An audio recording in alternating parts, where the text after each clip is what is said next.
Brace த Lord families காலம் இனி செல்லாது. இது கிருபையின் காலம். அவர் எப்படி போனாரோ அப்படியே வருவார். இந்த வசனம் நிறைவேற தொடங்கிவிட்டது. 10 அவர் பேயாகிறபேயாது அவர்கள் வானத்தை அண்ணாந்து பார்த்து கொண்டிருக்கையில், இதோ வெண்மையான வஸ்திரம் தரித்தவர்கள் 2 பேர் அவர்கள் அருகே நின்று, அப்போஸ்தலர் 1:10-11 கலிலேயராகிய மனுஷரே, நீங்கள் ஏன் வானத்தை அண்ணாந்து பார்த்து நிற்கிறீர்கள்? உங்களிடத்தினின்று வானத்துக்கு எடுத்துக் கொள்ளப்பட்ட இந்த இயேசுவானவர் எப்படி உங்கள் கண்களுக்கு முன்பாக வானத்துக்கு எழுந்தருளிப்பேனாரோ அப்படியே மறுபடியும் வருவார் என்றார்கள். அப்போஸ்தலர் 1:11 விலங்குகளையும் மனிதர்களையும் சிலைகளையும் வணங்கி தவறு செய்து கொண்டிருக்கிறீர்கள்.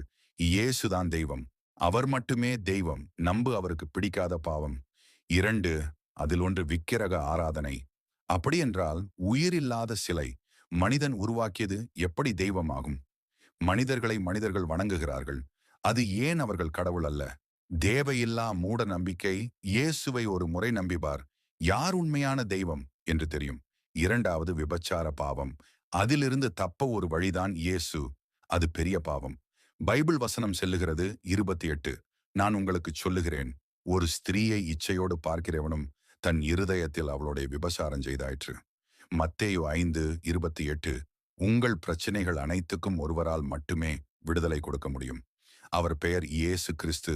ஒரு முறை நம்பிதான் பார், கைவிடவே மாட்டார். இதுக்கு நான் சாட்சி. என்னால் 100% செல்ல முடியும்.